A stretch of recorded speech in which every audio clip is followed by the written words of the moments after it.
Please welcome onto the stage Alisa Murphy, CEO and founder of Life Size Media, and Emma Pinchbeck, Executive Director of RenewableUK.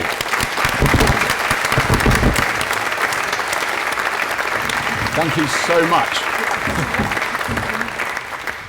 How are you doing? Good, thanks. We've got some news topics, and what was great was I've really worked on all these stories, and Stuart had fact-checked them because we're not that good at fact-checking. We're really trying to be tight, and then last night, all of a sudden, there's a big news story which is so annoying. So the first thing is, damn it, Elon Musk resigns. Whose idea was it to do news? It's not quite that simple because he hasn't resigned, but he's been... I don't even know what to think about this because he's quite annoying, but he's clearly brilliantly inventive and a highly intelligent, motivated person with, I think, at the core of what he's trying to do, really good. We were talking about this. Oh, that's so unfair. Go on, just wade in. Wade in. So, RenewableUK, our structure is that we have evil creative geniuses in the form of our staff, including me, but also a sensible board with a long history in industry. And I think that relationship between having a CEO running things every day and kind of running the business and having a chairman that can ask complicated questions about, how everyone stays employed is really sensible as a structure.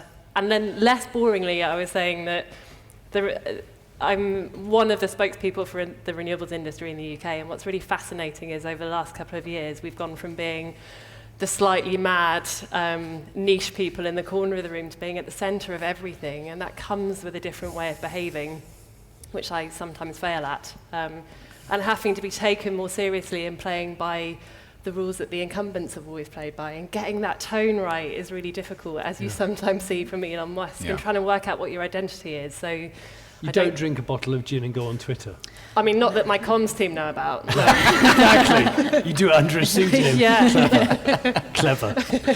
Well, we mentioned, I think you can't, I don't think you can ask both things of Elon Musk. I don't think you can ask him to be this incredible genius who's going to save the world, but who should also behave and follow all of the rules at the same time. I think you can't put that genius back in a box. Yeah. And that doesn't excuse what's happening, but I think we have to sort of acknowledge that there's a certain maverick spirit that comes with having that vision for what he's trying to achieve. Yeah. I mean, I always feel it's very, because I've met quite a lot of people who work in various levels of Tesla that aren't, I did meet him once and said, this is my conversation. Hello, it's nice to meet you.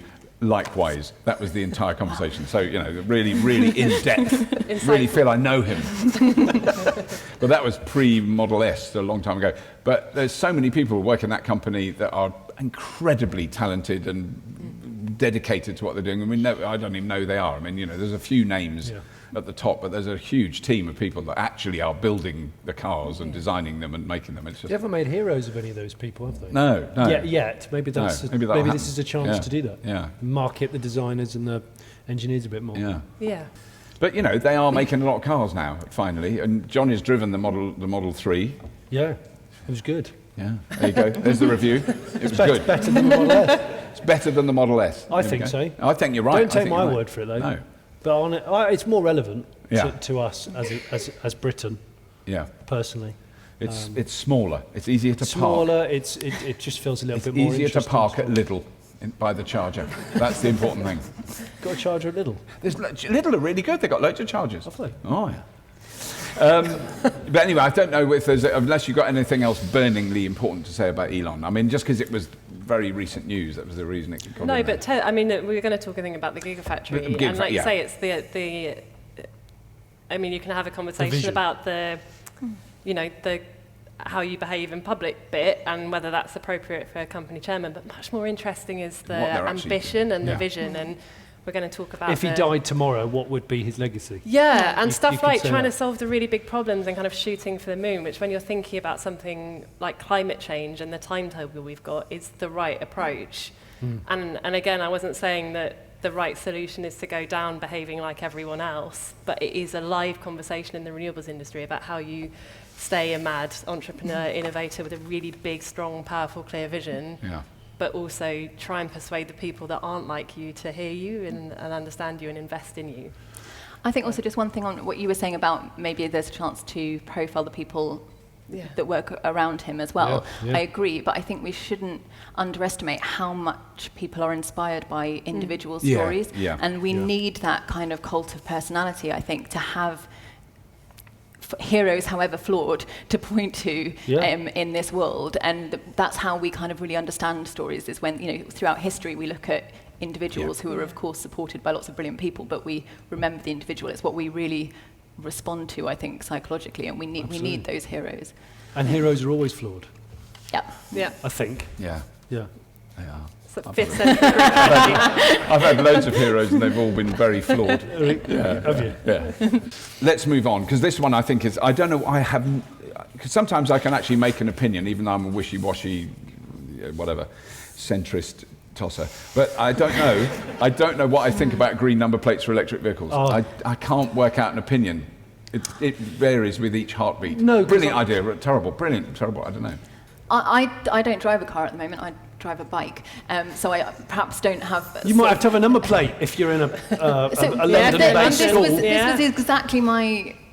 I saw this story a couple of weeks ago, just sort of, you know, flash by it, and just thought, no, just being honest, my initial reaction was just, I don't understand why we would want to label, and in such a kind of clumsy way. I don't think, you know, we can have, I don't know, a little badge or number plate recognition. I think to further incentivize is brilliant. Like, let's have all kinds of rewards for people who move to electric vehicles. Fantastic. But do we really want something as blunt as a green number plate? I think it encourages segregation. Yeah, it seems really like it's really not been thought through as far and I think it seems to me that a lot of the success of electric vehicles has come from them just looking like ordinary cars, or like very sexy cars. And why would we then want to sort of put something that's potentially stigmatized on it, or make people feel like there's some kind of divide? I don't think that's helpful at all. Maybe we should have an audience. I was going to say we should poll the audience poll. Oh my God! Go on, you conduct it. No, you do it, Jonny. You do it. Okay. Those of you who think green number plates on EVs is a good idea, put your hands in the air. That's not many, I would say. It's more than none. It's more than none. It's like... Is that how democracy works? I think we won because we got more than none votes. It seems to be at the moment. Okay, and those of you who think it should just stay as a normal number plate for EVs? Oh, no, okay. I can judge a majority when I see one. Normality wins. Right? I do think there's something about this story and the last story, though, and I'm really sorry, that most of my job is incredibly geeky, which is trying to figure out... not people in this room, but how we get everyone else to decarbonise in line with science. And there are things you can do, and they're like nudges or subsidising to kind of bring costs up, or just regulation. And I thought what was interesting about the last story is that if you get the kind of regulations right on efficiency standards, it immediately causes a market change now. And then on this story, I think it's about behaviour and just trying to work out what the best nudge you can do to increase sales. So I tended to agree with the audience, but I could see the argument that a lot of people don't know how big renewables and EVs are or are going to be, or how quick the changeover is going to be. And if you can see them out on the motorway, it might kind of make you think that this is more of a phenomenon than just the folks in this room, as nice as you are. Do you know what I'd rather have instead of a green number plate? What? I think, imagine if EVs were allowed to remove the front number plate for aerodynamic efficiency. And put them, say, in behind the windscreen as a sticker, like a sophisticated sticker. That's the end of the conversation. It's just more aerodynamic. And cars look so much better with that front number plate. They do. Because in America, a lot of states you can choose whether you have one or whether you don't. Yeah. And whether it's that, it should be something that is aesthetically pleasing and successful, not a green. I mean, green. It's also also your choice of car. The colour of your car is surely going to be affected by does it match with the green? It's disaster. Yeah. But it's also green. And does it have to be green? It has to be green, because I've always had a big annoyance about calling a car green. I mean, a car's made in a big factory out of materials that are dug out of the ground. Doesn't matter what, it's still a car, you know. I've always got recycled leather sandals with recycled tyre soles. When I was a hippie, I used to make them. Those are green. Did you? That's green footwear. It's ugly as sin, but it was green. Yes. And walking is green, and cycling, you could argue, but a car isn't green. You know, and we call better, EVs. This is probably the sort of thing I get into trouble with my press office saying. But Do we call them, we're really interested in them because unlike a lot of other renewables or clean tech, they're sort of sexy and people want them even if they're not bought into the climate change agenda or into green tech in general. And so we call them the kind of gateway drug to wider decarbonisation. That's exactly right. Yeah, and We've so got why this would you make them eco? So that was call the other them reason I didn't hybrids. come down on We've the now got a show title. Thanks. Gateway Great. drug, fully charged. And now I get a phone call from the chairman of my board, a la Elon Musk, saying, I reckon Elon Musk knows about gateway drugs. I think we should not have this conversation. But I don't know for sure. You're not sure, you're not certain. I definitely don't know No. for sure. There's another agenda, I think, to look at. Yeah. Let's quickly jump onto the Kia e-Niro, Yes. which I spelt wrong when I first wrote this down, but it's Niro, which is basically, it sounds like it's a Kona, but with a different body. Yeah, it is a Kona Is with it? a different Right. body. First things first, I keep wanting the Kia to be called the Kona because I Wait a think minute, it that is rolls the- off the wait a tongue minute. better. Kia Kona Kona. Hyundai Niro. Yeah. Is it me? No. They should just swap. Yeah, yes, you're right. Because It's too that, late. when I just glanced around, I went, oh God, we got the wrong picture up. No, But that's the Niro. and just outside there, There's it's a not Kona. a lot different. They That's are it. same drivetrain, Right. same batteries, same motors. everything. Actually, I had a quick look because they look the same size, but the Niro is ever so slightly bigger, longer, and it has a bigger boot. Ooh. Oh, exactly. Yeah. I thought you'd like that. Because actually the boot in that, when we were travelling last week, Yeah. is not huge, is it? There Boot wasn't in a lot. that is 334 litres, the Kona. That's 451, I'll just check, 451 litres. Yeah, and that is 195 millimetres longer overall Wow. than the Kona. Which Okay. Is, what's that, 9.5 centimetres? Yeah, it's quite a lot. Oh, it's bigger then. Which is, All right. how much is that? Is it that? I don't know. I think it's about that. I agree with Jonny. I Yeah, reckon that's you're all, absolutely all in right. the, that's all in the trunk. It's all in the trunk. More junk in the It's got a trunk. bit So, more junk in the trunk. but essentially, yeah, the e-Niro, I mean, it's got 382 mile on the WLTP 3P. 300 no, 300 382 miles, miles. That's insane. apparently. That's what it says here. On the WL. I can't wait to see the comments. 64 kilowatts. It's 3 miles 82 feet. Well, it says we've copied this from a reliable source. Well, the bottom line is you can buy it. I think you'll be able to buy it with the same. It's got two battery variants. Yeah, hasn't you got the 40 kilowatt hour. You've got the 64 kilowatt yeah. hour. The 40 kilowatt hour is 193 miles, so just about 200 miles. Pretty much the same performance. The Kona, predictably, is a bit faster, 0 to 62, because I guess it's a little bit it? A bit lighter. lighter, right. Because obviously that's a slightly longer car, more metal. I mean, I've not driven the e-Niro, No. but the Kona, if it's anything like the Kona, which it will be, it's splendid. It's extraordinary, isn't it? It's We a- had it's a an really, extraordinary really- experience for that. Brilliantly packaged car in all ways.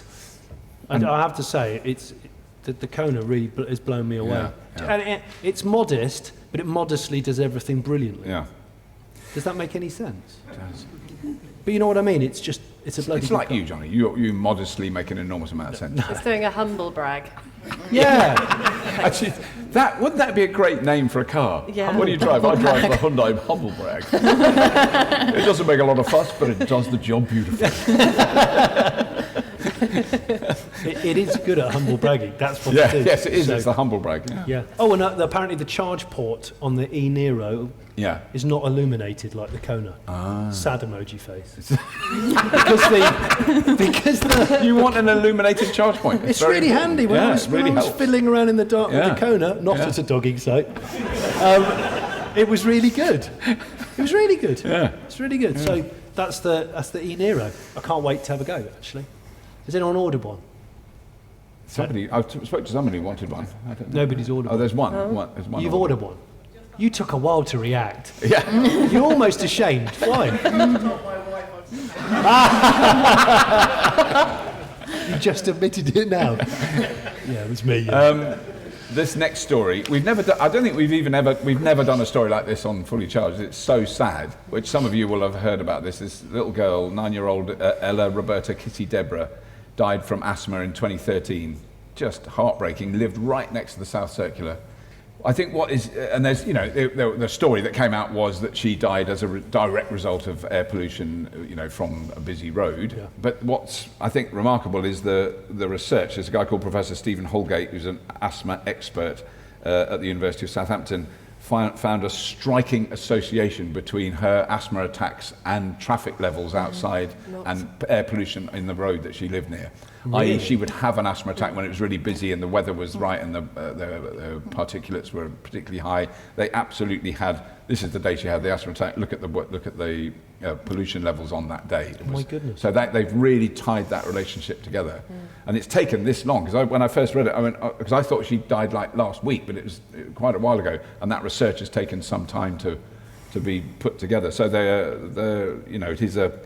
it's now a human rights case. So her mother, Rosamond Kissy Deborah, is pressing for a new inquest into her daughter's death that for the first time would make it explicit that pollution was the cause of her passing. And it's just, because you can imagine the lawyers and the pressure from the fossil fuel lobby to resist that. We can't have this coming through, we can't have this proven.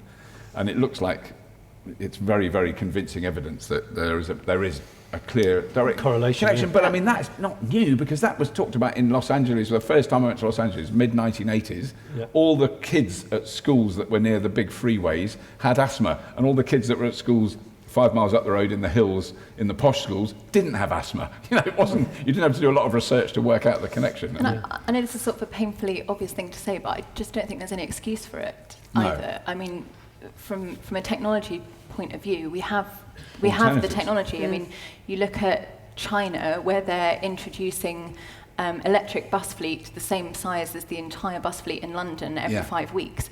I mean, just to get an idea of how quickly change could happen. It is happening out there, but it's not happening nearly fast enough certainly in London and a lot of European cities as well. But we have all the technology to do it, and I think I don't know exactly, I would say there's a lack of political will to make it happen, and I think that there's also a lack of joined up thinking. I mean, one example is that we have obviously the ultra low emissions zone in London, but we have a total blind spot in the form of the Thames, which is completely unregulated. So vessels on the river are completely unregulated, and a single vessel can produce the same amount of pollutants as 700 trucks on the road. Right. And there are big, we just need to sort of we need to put it all together. That doesn't make any sense to me. But we don't cost any. Part of the reason, so China's really interesting, because the biggest cause of civil unrest in China was to do with air quality in their big cities. Right. And obviously, if you're the Chinese government, civil unrest is something that you try to do something about as quickly as possible. And that has been linked to a huge increase in their interest in decarbonisation technologies, as well as the fact it's where the modern economy is going to be. But we don't cost in what's called, I'm really sorry, it's called externality. So we don't cost in any of the climate change impacts or health impacts from pollutants from fossil fuel vehicles or fossil fuel activities at all when we're thinking about policy. So instead you just have this new technology, which tends to be more expensive because it's newer, stacked up against the old stuff with none of the things like hospital admissions added in. And that's a real economist answer, but it's the reason that a lot of policy doesn't go ahead. On a human level, there is so much human misery caught up in climate change that we're really bad at talking about. And the heat wave over the summer was another example of, we had hospital emissions spiking in the winter in the UK. It's air quality from our transport fleet and the way we power our economy, but it's also the terrible quality of our building stock. So like a really good message for people is, all this action on clean technology and climate change is actually just making a better society. You don't have to, don't buy into the climate change thing if you don't want to, but this is just better technology for a healthier environment for your families that will be cheaper for all of us in the long run as well. And I hate stories like this because they're so sad. I don't want to talk about them, but I do want to talk about the better future we're trying to build so that fewer cases like this happen again. I'm an asthmatic and I can't live in London anymore. We're going to move because I've had pneumonia twice the last 2 winters. Yeah. Wow. So But just to pick up It's also on personal. that economics point Yeah. that you made, I mean, I'm going to sound like a massive electric bus geek, but the thing that's so cool about electric buses is that from a total cost of ownership perspective, they're already cheaper Yeah. than internal combustion buses. Like, so it's not just I completely agree we need to take those externalities into account, but just from a pure and simple total cost of ownership, it's already better to have electric buses. So why isn't it happening quicker? Yeah. I mean, those things are. We witnessed a bit of that a couple of weeks ago, but I think that swing in buses, commercial vehicles, delivery vehicles, we will see those being decarbonised or electrified way faster than the privately owned car fleet. You know that. Is it UPS, the company we saw? Yeah, so they're electric. Because it's cheaper. They've got it's on such a vast scale. So it's that thing, like I might buy an electric car, one person in one street. Yeah. We're going to buy 450 electric trucks this week and 700 next week, and we've got this charging infrastructure built in, and they're doing it all. And but the driving force for them is cost. Yeah, it's just cheaper. It's cheaper to run 200 electric vehicles than it is to run 200 diesel ones. Yeah. Simple as that. It's not, they're not. And they're not throwing away the old trucks, which I really like. No. And the same with large-scale power, right? So onshore and offshore wind are now and solar are now the cheapest forms of energy that we have, full stop, which is a great story, and I think we're going to go on. That takes us seamlessly on Our next story. Nicely done. You're good. There are people that work for me that could tell you where those turbines are. Bet. They're that nerdy. Yeah. Really? I think they're off the coast of Denmark, and I also got a feeling they might be quite old ones. I mean, they are quite old. Yeah, I think that I was just thinking they look quite old. It was just a picture I found. It's in a bit of a rush. Library picture. Yeah, it's a library. Stock image wind turbine. Wind turbine, yeah. But no, it's just that I did say it in an interview, that, a few weeks ago. Britain's got the most offshore wind of anywhere in the world. And then as I was saying, I went, I've done it again. I've blown it. I've said something. I haven't got actually any backup. I was so relieved when I saw it today. So we do, don't we? We do, yeah. So the UK is the world leader in offshore wind. Brilliant. Extraordinary. It kind of isn't known, I feel, by the general public. It isn't. I mean, and it's not complicated, right? It's that we've got a relatively We're an island. flat seabed that's accessible, and loads of old port infrastructure, and the kind of economy that was built up around the a marine sector, plus high wind speeds. So we're and again, bad analogies, but we're like the Saudi Arabia of wind in the UK. I like that. Yeah. Thanks. 20 gigawatts of wind capacity. That's what we have. Yeah. 20. So renewables are doing a third of the UK's electricity generation right now, and half of that is coming from our wind fleet. Right. And it's still on the up, kind of not it's quite still exponential, expanding. but it's still expanding so rapidly. So we're adding 10 gigawatts every 10 years or something with offshore wind. Because the last time I saw you was at the offshore wind conference, wasn't it? Yeah. It's where they had one of the blades. I was so cross I couldn't kind of get in because it's so huge. They're beautiful. They had just a print of one of the blades on one wall of the Manchester. How big they are. So you can drive a London double-decker bus through the end that attaches to the nacelle on top of the turbine. And you can get a double-decker bus. You can drive a double-decker bus through the end, and they are about 9 double-decker buses long. About 9. This was a 110-metre long blade. 110 metres long, so that's the newest turbines, so they're up to 9 megawatt turbines. In fact, I saw last week that someone has tweaked them, and we're up to 10 megawatts now per turbine. So they're huge bits of infrastructure offshore, and they're beautiful. So I've seen one being made, and what's extraordinary about them, as the daughter of a cabinet maker, is that they're these huge bits of engineering infrastructure, massive, but at the far end of them, there was a guy kind of sanding them finely down to get them as aerodynamic as possible by hand, and you can wobble the end of them with the tip of a finger. It's extraordinary bits of engineering. Yeah. They are stunning. Anyway. I like them. I still think they look good. And they're made in the UK now. Yes. So we've got factories in Hull, and we've got factories on the Isle of Wight, and it's local people employed there. Yeah. No, it is. I mean, it is. I wanted to have a good news story.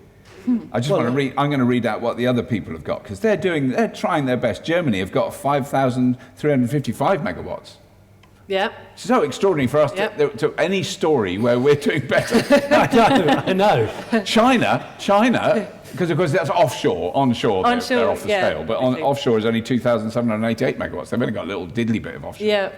But it's the combined fleet as well, right? And we want to do more of it. So the idea, and I think we may or may not talk about this, but both major political parties now are committed to net zero emissions by 2050, which basically means a zero carbon power sector by 2030, which means anywhere between 60 and 80% of our electricity is going to have to come from renewables, and it'll probably be the wind fleet. So it'd be really nice, particularly with onshore, if we could build any. But it's an extraordinary British success story that we've achieved what we have, and the rest of the world looks to us for this. It's amazing. Yeah. Because in fact, Dale has opened there's some wind turbines just up the road, not far away, that they've installed recently, which is amazing to see new wind turbines onshore. Yeah. Because that's something we really know. I'm sure you saw it as well. But when we were in the Netherlands recently, you go, oh right, that's why they've got a lot of. Yeah, and especially because they're so cheap now, right? So apparently, I mean, they are the cheapest form of electricity generation we have. But the fact that we can't build them at the moment is actually going to push up people's energy bills as a whole. Right. And so it's problematic on a number of levels, not just the climate change front. Yeah. We'll see. I love this stat, the 20 gigawatt wind capacity stat. That's enough to meet the annual power needs of more than 14 million homes. Yeah. Cutting carbon emissions by 25 million tonnes every year. Yeah. 1 ton of the blades of the new ones offshore is enough to power a home for an entire day. The next story, I'm so proud of this because we're going to refer to a Daily Mail story, a wonderful newspaper. And I thought that said Range Rover anxiety. Well, that would be a kind of Daily Mail story. Become a new thing. But this story is just so funny because of all the times when I've talked about electric cars, people go, oh, I'm worried about running out in the night in the motorway.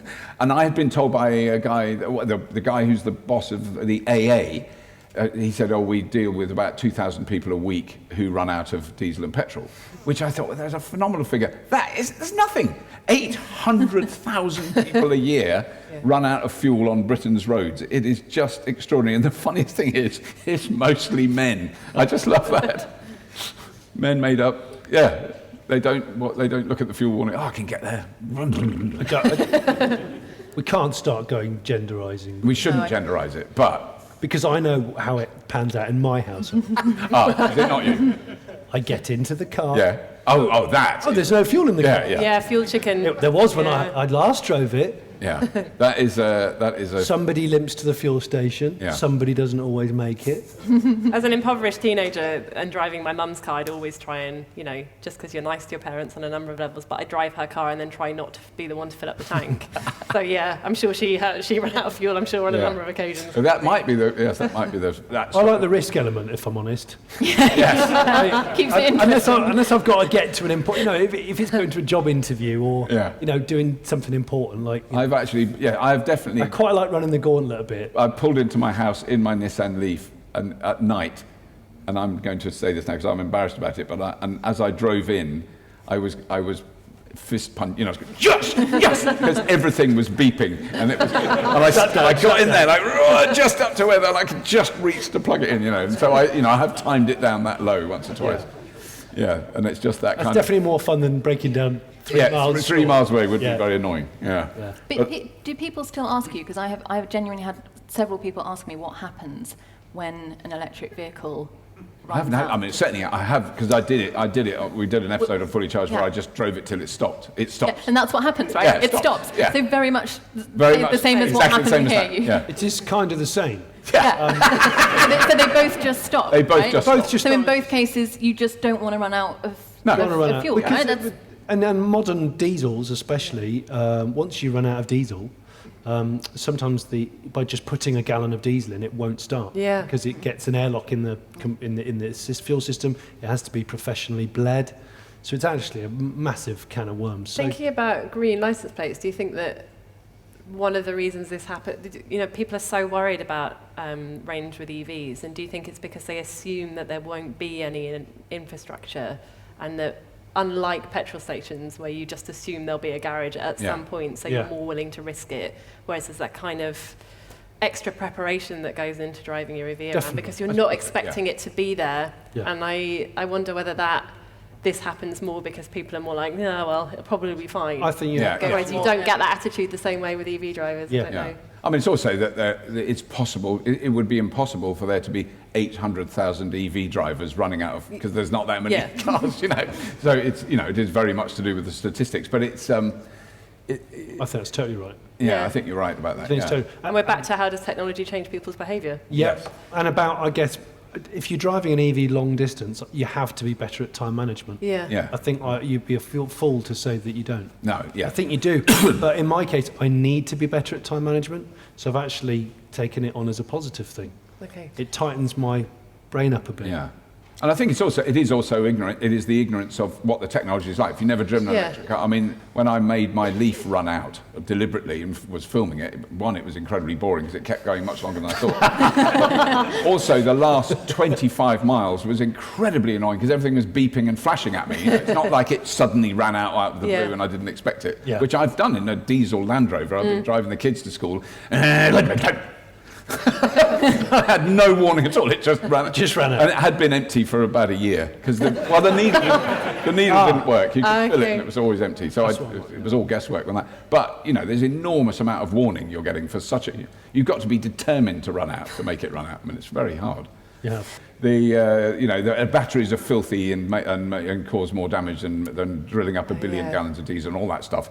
But use more energy to use more energy. Yeah, life cycle. That is the thing that you know, forget Elon and all his Twitter nonsense. That this is what they're actually doing at that incredible building that we still can't get permission to go and film. You've been trying for well over a year. Oh no! Since they started it, yeah. Okay. They've let other people in. Oh. Like Leonardo DiCaprio, he could go. Who's he? I don't know, apparently he's done a bit of acting. Did you just write to them and tell them you're a tech legend now? Actually, that's true. I'm going to send them a picture of my T3 award. I'll get straight in. You should do that. That's going to happen. They're putting 70 megawatts of solar on the roof of that huge building. Yeah. 70. And that picture there, that is a third of what they're going to build in the end. They've only built 1/3 of it, and it is.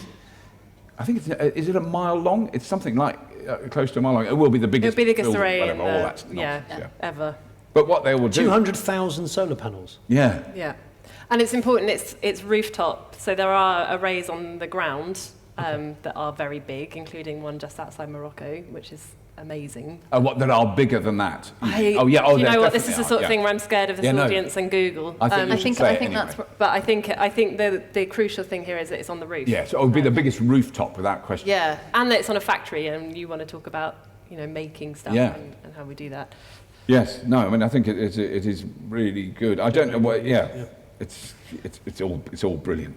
It's really, so you want to go, don't you? I do want to go. I just want to go and see a really big factory because they've also on those hills. You can't see it in that picture, but there's a massissive wind farm. Yeah, that's right. And I think there might be some geothermal involved in this site as well. And the other one is on hydro. And what's really, we were talking about this earlier, but if you think about decarbonising, actually, I mean, I love turbines, but I'm secretly quite interested in heat because how we decarbonise heat is really, really hard. No one's figured it out. And particularly the sort of heat we need for heavy manufacturing and manufacturing in general. So if you're running a business, you want really cheap energy. And the price drop in renewables like solar and wind means that a lot of factories that aren't doing really, really energy intensive stuff are now wanting to buy in renewable power. And that, again, has been a complete game changer for how we think about energy policy.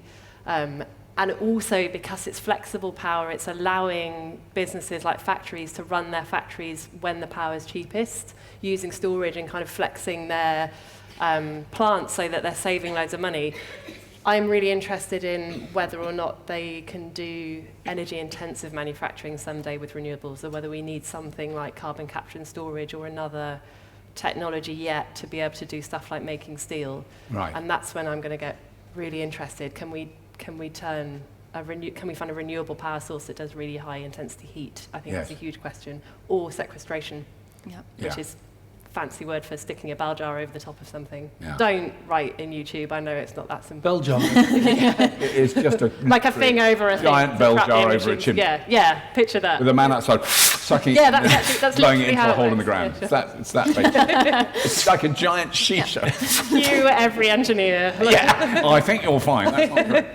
And to mention the vision thing that we were talking about Elon before, and that you need this sort of vision. I think this is the same thing, is that we need industry to be able to look at examples like this. In some ways, we need them to be this gigantic and this impressive, Yeah. so that if you've got a modest factory, you can sort of go, well, hold on. Why don't we They've put got solar on 200,000 solar panels. Maybe we can do 20. Yeah. You know, and it suddenly all starts to feel so much more manageable, I think, Yeah. when you can look to examples. And it's also a great place to test these new technologies because, you know, industrial sites don't tend to be the most attractive places where people get very not in my backyard. It's a really good place to sort of, you know, to try things out and I mean, and see that's what's possible. Yeah. This I just thought was wonderful, just because it's sort of science fiction-y. That is a fully autonomous Volvo truck, an electric Cabless. system. Cabless. Doesn't need a Where cab. will the pasties go? Yeah, there's no room for pasties.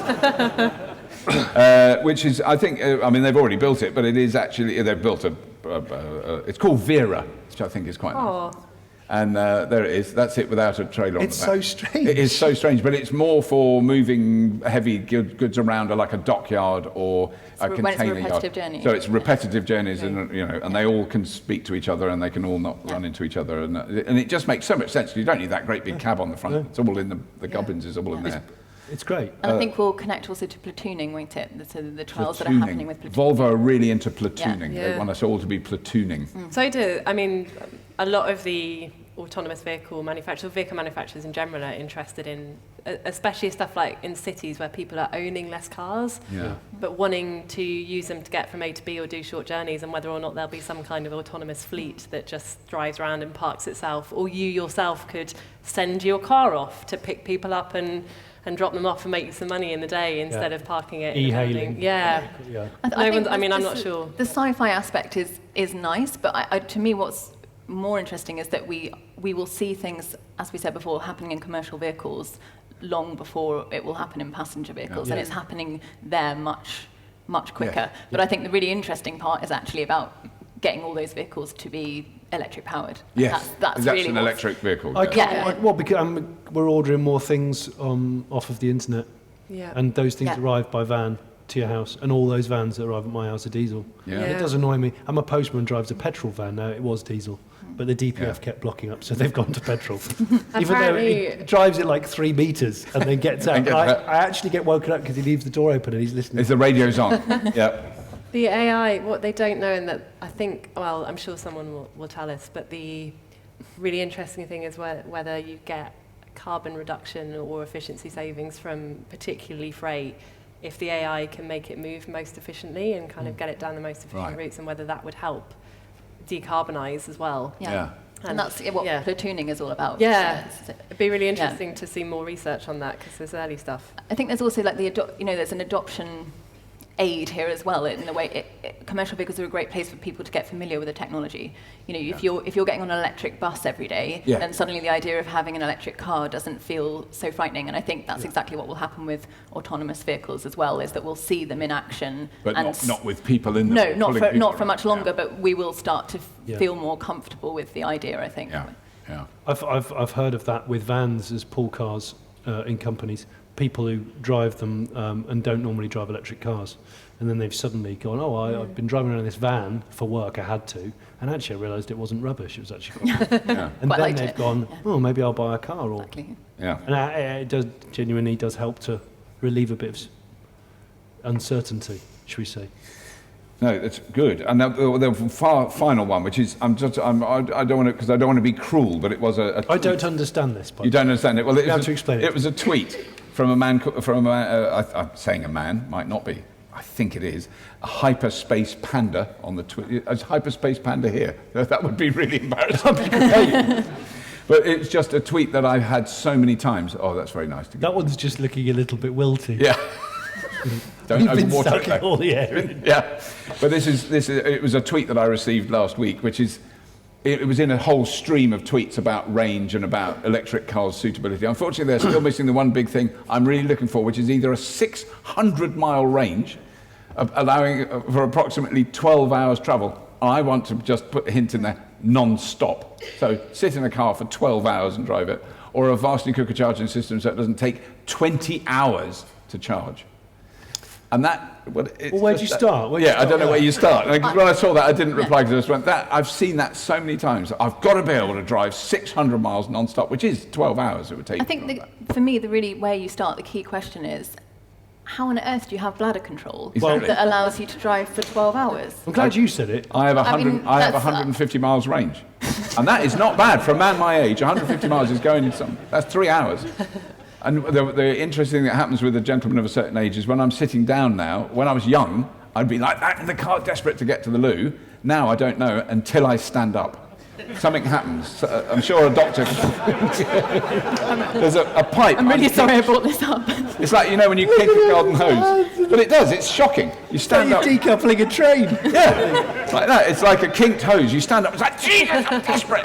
I can't even plug the car in. I'm at a supercharger. Oh, really? Oh, God, I've just got to get there. All I'm saying is, Hyperspace Panda, the footwell of their car is full of bottles. But it's really bad. Can you imagine if in any other circumstance, it's like a long haul flight, but even then you get up and walk to the loo, don't you? Oh, yeah. Every 3 hours, I have to. I do it. I drink water excessively on long haul flights for the sake of it. So that I've got nothing else to do. Yeah, you may as well get up and go I'm and so have a wee. bored. I find Yeah. flying really boring. I'm sorry. Yeah. Yeah. Anyway, so thank you, Hyperspace Panda. That was a really good tweet. You gave us that. Thank you very much. Look, we're going to do audience questions now, but just before, Jonny and I are going to read out some of the amazing Patreon supporters who donate $10 a month or more to keep Fully Charged going, which is amazing. Yeah. And when I first set this up, and I said, we're going to thank everyone who we're going to thank them out, but read their names out on the show if they give $10 a month or more, thinking there might be like 15 or 20 people. It's now over 500, and we don't know what to do because we've done about 180. Well, I've suggested what we do. We'll just do a Christmas special where we read out everything. But because now it's got so complicated that some people have, like, when new people add it, we add them to the list. But when some people, for lots of reasons, one, they think the show's rubbish or they cancel it, or they don't want to give that much. It's a big commitment, so they reduce it to $2 or something. But I don't keep a record of that. So some of the people here might not be giving $10 a month or more anymore, but they did at some point. So I still think they deserve. But I think you're right. I think we have to do it where literally it's just the two of us. It's like the football results. I remember just hearing, before Doctor Who. Yes. To watch the football results for hours. It was before the A-team, Yeah. and it was like, minute 3. No. And I was just going, I don't care, I just want the A-team. Yeah. A-team. The A-team was legendary. Chris Douglas. Bob Sinkink. No. Start again. You start again. I think it's Sinkick. Sinkick. I'll go for Bob Sinkick. Anthony Powell. Paul Denny. You're welcome. There he is. He's here. Hey. Thank you, Paul. Finally. I knew your name was. I was so pleased when I saw you come in. I thought it was really good.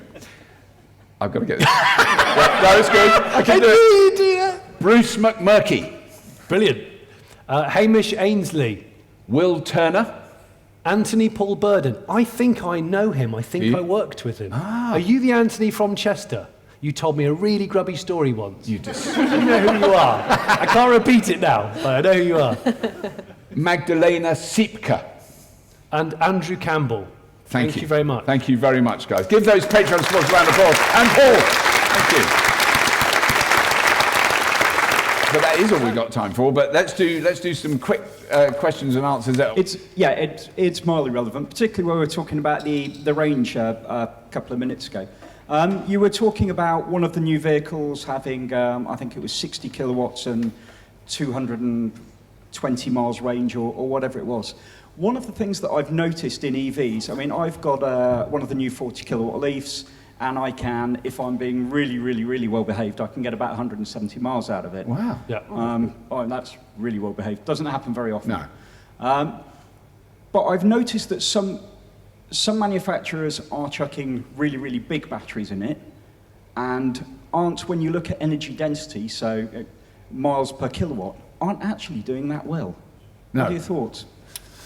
I mean, this is something we've just experienced very clearly. Because it's something we should clearly do more often. But we both drove around the Netherlands. We drove at 1,200 miles plus. 1,400 miles. 1,400 miles. Yeah. I was in a Jaguar I-Pace. Jonny was in the Kona. Mark was driving a Leaf, which was full of camera equipment.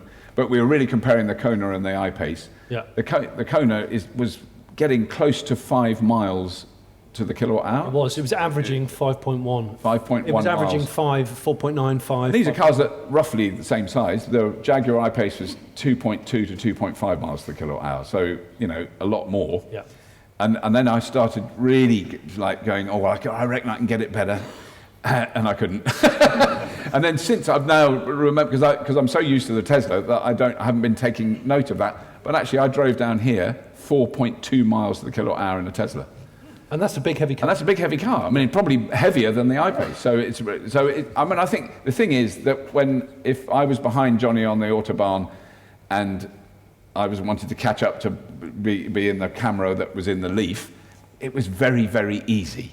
It accelerates. It's a sports car. It's a sports car, Yeah. so it goes like stink if you put your foot down, and it does the throbby noise, which was. I think they've set it so it's subtle. It's not as loud as it was the first time I drove it. Yeah. But it does the.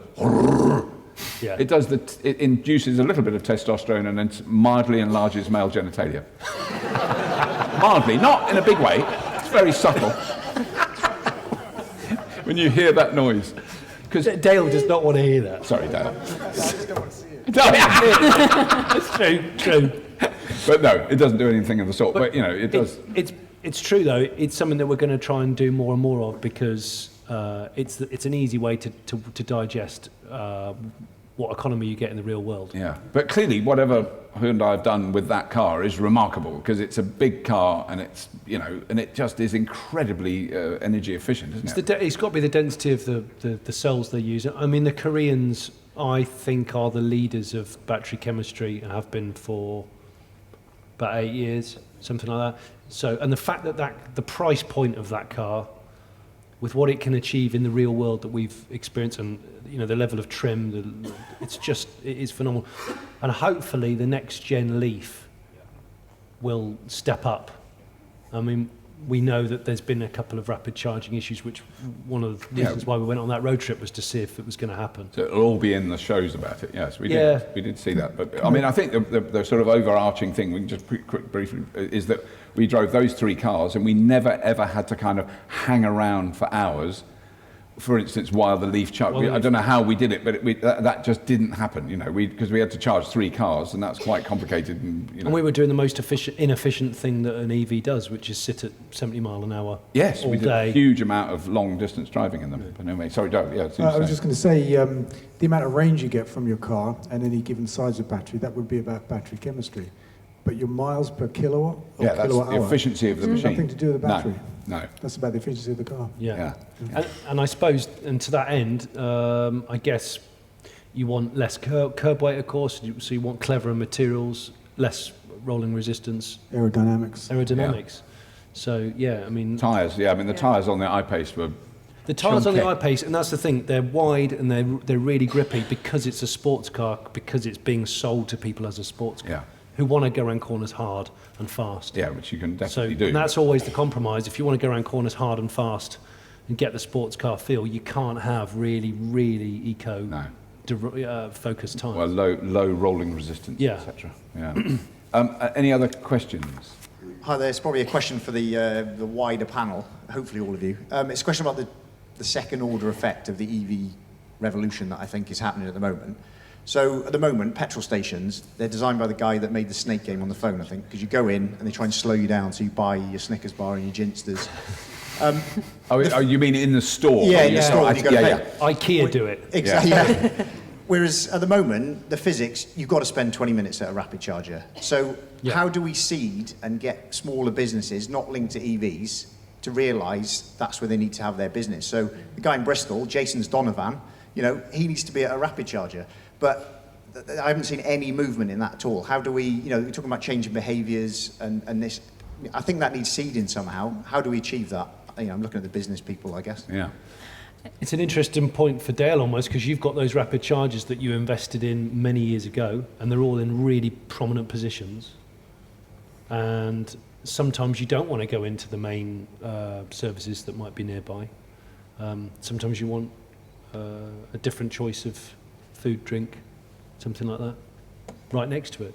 Yeah, the average dwell time on the motorway is 20 minutes, so that kind of suits today's 50 kilowatt charging. But what I would say is that we should think about what's coming next. It was only this week that Audi started talking about next year's car, which will have a 300-mile range, or 300 kilometre, I think it is. And they're talking about 12-minute, 80% charge time on the new high-powered chargers. So we live with 20 minutes today on fast chargers, but by this time next year, we could be talking about 10 to 12 minutes. Same kind of thing, and that will keep shrinking until I think eventually filling up an electric car will be like going to a petrol station. You'll just plug in for a couple of minutes and go and pay and go. And most people will just fill up their car once a week or once a fortnight at one of these, really super fast chargers. And then everybody will worry much less about how many chargers there are and where they are, and off-street parking and all that kind of stuff, because the model will be just like the one that we're used to today. Pop to the garage every couple of weeks, fill up, and on you go. Yeah. And I think, to answer your question about whether I think maybe we'd have to be a little bit careful about businesses changing because of what Dale was just describing, that the technology is improving so quickly, and ultimately our goal has to be that it feels that the experience is very similar to the experience that we have today. I think that's what we have. Well, maybe better in terms of choice of food. It'd be good to have for independents, like you were saying, to be able to look at statistics of which are the busiest rapid chargers. Could you put one of those little independent coffee carts? It's a little caravan. I mean, I would imagine there are contractual arrangements around having access to selling stuff at motorway services are complex. Yes. I imagine there's just no chance. I think so. I'm interested in EVs because I'm a climate change wonk, but I'm in my job at RenewableUK, which is growing out of the wind industry. We're interested in EVs because of what they're going to do to the electricity system. And the behavioural thing there is how can we get everyone with a portable battery who will need to recharge their portable battery to charge that at times that is useful, and hopefully not detrimental to the running of the rest of the grid. And so I actually think the conversation might be how can we slow you down rather than how can we get you to particular places to charge rather than charging all at the same time at home. And there's lots of work going on about when everyone or lots of people have an EV or have access to an EV, how will that change how we sell you electricity, and how will that change how you run your home or your office, because you've got this ability to flex the demand that you're taking from the grid, and that's valuable. And so, I think a lot of people at the moment are approaching EVs from a transport space, and I'm approaching this world from the whole system is changing, and everything we sell you, if it's got an electrical current attached to it, is changing. And all the businesses that are responsible for that are changing too. So, watch this space.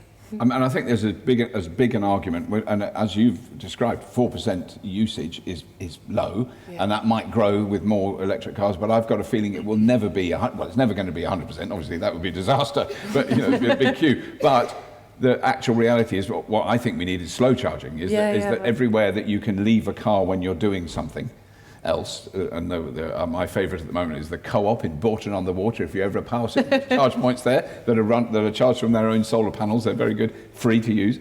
But when I go to the Co-op, I now dawdle a bit because I've joined the Co-op, so I get a free coffee. Yeah. It's free. I've got free charging, and all my plan is that I end up with a mile more range when I get home from shopping than when I left. And I've done it a couple of times. You've got to really take a long time deciding which bread to buy. Am I going to have the green beans that have been flown to Kenya or the local ones that are a bit mouldy? That's that sort of decision. Well, that's why it's about people, right? We think about this stuff as what is the tech doing and how do we behave right now? And that's a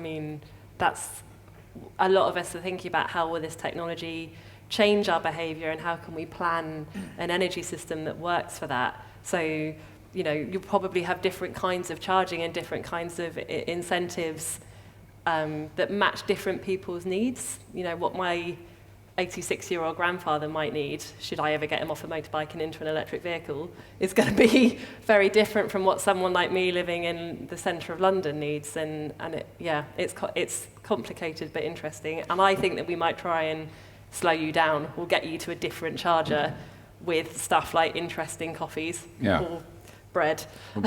Artisan bread. But it is also that thing of the most boring statistic that I've learned in the last 10 years is 90-90. Is 90% of the time, 90% of the cars aren't in use. Yeah. Which means for 90% of the time you can charge them if that infrastructure's there. So I'm talking really low cost, low voltage, slow charging. Yeah. And that's, there are 1 or 2 places where that's suddenly appeared in the last. There's a shopping mall in Oxford, the Westgate Mall, which has got a big car park underneath. There's 65 charge points. No markings, no green leaves painted on the floor. They're just little sockets on the wall. You go there, you don't have to pay for it. You plug your car in, it charges, no cards, no membership, nothing.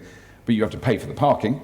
And there's not, very often, half of them are iced, and it doesn't matter. You just get to the end one and you plug in. And I've done it a couple of times now. That is what you want. I'm there for 4 hours going to see a movie, seeing some mates in Oxford. The car's full by the time I get back. Yeah, which is different from what you'll want on a motorway. Yes, it's a different thing. Yeah. I mean, I think they're equally important. I mean, you definitely do need them on motorways, and that's a really vital thing. But in my experience, and I'm sure a lot of people here, that's much less than I assumed when I first got electric cars. I thought, that's what I'll be doing all the time. It's very rare. It's not that common that you do it. Yeah. Thank you all so much for coming. It's been a really exciting first outing to do a new show live in front of an audience. You've been a lovely audience. Thank you for being so attentive. Thanks for coming. Thank you for coming. I really want to thank our wonderful guest panellists, Alisa Murphy and Emma Pinchbeck. And Dale Mintz. Thank you. Thank you. I could have done that worse. Not much. And as always, if you have been... Thank you very much for watching. There we go. And listening. And listening. God, I couldn't have done that worse.